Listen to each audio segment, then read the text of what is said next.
Hello. Today I will be discussing some of my unpopular opinions. I have categories in music, food, movie/TV shows, and random, and I just need to get them off of my mind and into the universe. Let's get into it. I guess I'll start with music. The first unpopular opinion I have is that the majority of the hip-hop/rap community is absolutely sleeping and disregarding Young M.A. when she's rapping circles around a lot of these ninjas. I don't understand. I don't know if it's because she's a stud, LGBT, because you know people hate LGBT people, especially in hip-hop and black communities and stuff. So I'm not really sure why she's not getting the reception that I feel like she deserves. She's rapping circles around a lot of your faves. A lot of your faves are mumbling. A lot of your faves are doing whack melodies. They cannot hold a tune. This chick is it. She's it. I feel like she's a great representation of the future of hip-hop. We need to be more inclusive and take people for what they are, which is the talent. We're here for the talent. We're not here for anything else. My point is, people are sleeping on Young M.A. She's more than just that ooh song. My next unpopular opinion is about chloebailey. Love her down, love Halle down. I've been a fan since Next Big Thing, Let It Shine, YouTube, everything. I've been following them for so many years.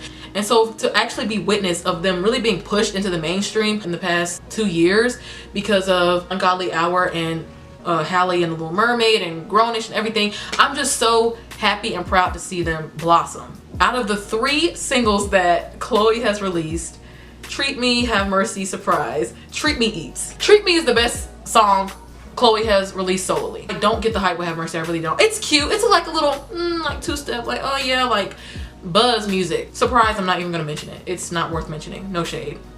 Treat Me eats Have Mercy all the way. And I really hope Chloe can release her album soon. I know I saw a clip of her on live saying that she doesn't know when it's gonna come out. I'm very excited for it. I'm here to support. I love them both. I really do. I was here for Tea Time Everything. Like I miss them and I'm just ready for them to come back because I feel like they're on Instagram and stuff, but like I miss them. I'm ready for the music. Treat Me is amazing song. I feel like people slept on it. The ending is beautiful. The ending, that's talent. This is the talent we want to see, Chloe. I literally forgot to mention the freaking video. Do y'all see this? Look at that. Look how she's moving like a robot. Dripped in honey. Oh my god, this is art. Aesthetically, cohesion, like this is her best video. This is eating Have Mercy in every category. Video, song, choreography, visuals, aesthetics, costumes. Look at this. Popping coochie under a sprinkler and y'all still slept on it. Because it is a conversation going around that Chloe is extremely talented, but these songs that she's putting out is like, what? Treat Me is the best song. Have Mercy and Surprise can kick rocks. Can't wait for the album. I'm gonna keep this next opinion short and sweet. I think Drake is a legend. Drake is a legend. Next. He's a legend. He's a hit maker and he's gonna go down as a hip hop legend. Love him or hate him, I don't even really care for Drake like that. Like, he's a legend. That's all I'm gonna say. I have nothing else to add to that conversation. He's a legend. We have to recognize our legends while they're still here. Drake is a living legend. He's a biracial living legend. First Class by Jack Harlow is a terrible song. The only reason why it has done so well and is being played over and over again is because of nostalgia, because of the classic hit Glamorous Fergie featuring Ludacris. People hadn't heard it in a long time. People get nostalgic and the chorus is the only good part. The actual verses that he raps are hot garbage. He's offbeat. I have no idea what he's talking about. Sweet semen. Girl, what? I had never really heard the verses before until I heard the song on the radio past the chorus and I'm like, this is terrible. The song is garbage. It's only popular because of nostalgia. Oh, I guess this is really an unpopular opinion about Justin Bieber, but Journals is Justin Bieber's best project he's ever put out in his entire career. It's not unpopular though. A lot of people agree with me on that. I personally believe that Beychella is peak Beyonce. I don't think Beyonce can top herself on that one. I really don't. I really don't. And she knows it, which is why she made it into a whole freaking film for the world to see, because she knew not everybody had the honor, the privilege to be in that crowd on those 2 weekends of Beychella back in 2018. That's why she recorded it, because she's like, this is it. This is just the ultimate culmination of my career. She brought Black American history and culture on a historically white stage and did it. Like, it was just, we're not topping it. She's not topping it. She's not topping that. Jay-Z, Destiny's Child, Solange, like, The twins, we're not topping that. The choreo, the majorette, like we're not topping that. We're not. That's all I got to say. Like I could do a whole dissertation on Beychella. It was actually a huge shift in music, in art.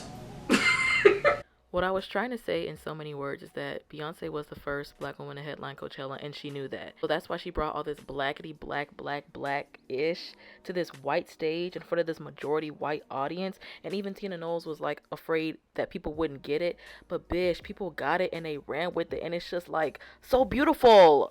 This performance was just so monumental and really culturally impacted the world. Like, so serious. This was monumental. This was never before seen, never before done.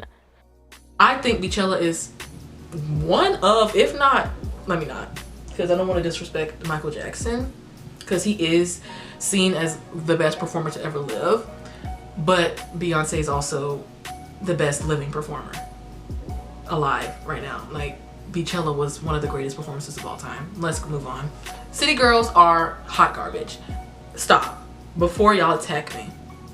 I love the City Girls. Like, I remember when Period first came out and me and my sister were in the doctor's office with my mom. It was my mom's appointment, but we just rode with her and we were just waiting in the waiting room, and we had one earphone in my ear, one earphone in her ear, and we were just listening to like Sweet Tooth and everything. And I was like, there's a shift coming. I love City Girls Period era. That is their best project. Girl Code, anything after Girl Code is hot garbage. So after further research, Period was actually a mixtape. It was their first mixtape, their first project. They had songs on Quality Control's The Streets Volume 1 compilation album, but this was like their first mixtape project of their own. And then Girl Code was actually their first studio album. And Girl Code actually came out while JT was still in jail. And City on Lock, which was their second studio album, JT had been released from jail, I think. Girl, I don't know. But I say all that to say that Period is still their best project. It's just a mixtape, not an album. And it's sad because I don't know if Miami really cares about the rapping, or she just likes the money and the notoriety. And if that is her prerogative, that's okay. I don't mind that. Like, girl, do what you gotta do. Like, I love that. I could see that before JT was like really in her pen bag. Like, she was really rapping for real. And I feel like both of them are now just Instagram baddies, and have not taken music as serious as they once did, because they've made it now. It's no more hunger, it's no more hustle, it's no more passion, because they're already, you know, super famous and well known. And I feel like they're getting more well known for them as individuals and their personalities than the music, and that's not really a problem. I'm just making it known that it has occurred. Like, their first project was their best project under QC. That was their best. The passion, the hunger was there. I could do a whole dissertation about Period, the album. Give me the cash F a wedding ring, put some ice on my neck, watch your cash money bling bling. I just have to make it known that Tighten Up is probably the best City Girl song of all time. I also forgot to mention like Sweet Tooth, F on You, Running, No Time, Rap Shiz, like everything. Like, this album was so good. You could just really hear two Southern Florida black women trying to make it out. They're hungry, they want it. Bad bitches, ghetto hood music. Like, what happened? Tighten Up, Take Your Man, Where the Bag At, Period, We Live, How to Pimp a Ninja.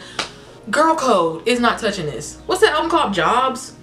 City on Lock, not touching this. Not touching this. I really hate that this has happened, but if they like being personalities, I love that for them. But I just miss that hunger, that drive that they once had. I really do. Those are classics to me. Those are like black girl getting ready in the mirror classics. It's just stuff you can listen to with your friends, with your mom. It's just good music, and I miss it. I really do. I really miss the old City Girls. That's my unpopular opinion. I've said enough of music. Let's get into food. Yeah, let's get into food. Chick-fil A is not that good. I just find it really interesting how so many people like love Chick-fil A. Like, that's their go-to fast food. Like, oh, I don't have any food at the house, don't feel like going to the grocery store, where should I go to eat? Chick-fil-A. It's not that good. I haven't had Chick-fil-A since 2020, and then all the stuff that came out about them supporting conversion camps and giving money to conversion camps and conversion therapy, that's just so messed up to me. To give money for the demise of a minority group of people like LGBTQIA plus people. That's so messed up to me. And I know gay people and trans people and everybody still eats Chick-fil-A and they don't really care, but that's just me the wrong freaking way. That is so messed up that you don't even believe that being gay is a real thing, and you are giving money to camps who are trying to destroy gay people. I think that's messed up. I really do.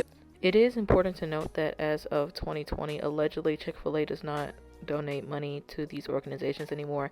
But what I'm really trying to emphasize on this part of the video is that a company as large as Chick-fil-A, who brings in billions of dollars in revenue, really chooses to give, or chose to give, millions of dollars to these whacked out fake Christian organizations who are dead set on choosing and believing that being gay and being trans is a mental illness, and they think they can shock it out of you. They think they can convert it out of you. It is so, like, it's beyond me. Like, it's actually so shocking to me that this went over a ton of people's heads. Like, this is actually crazy. Like, I'm glad they don't do it anymore, but like, I will never eat there again just because they did it for so many years.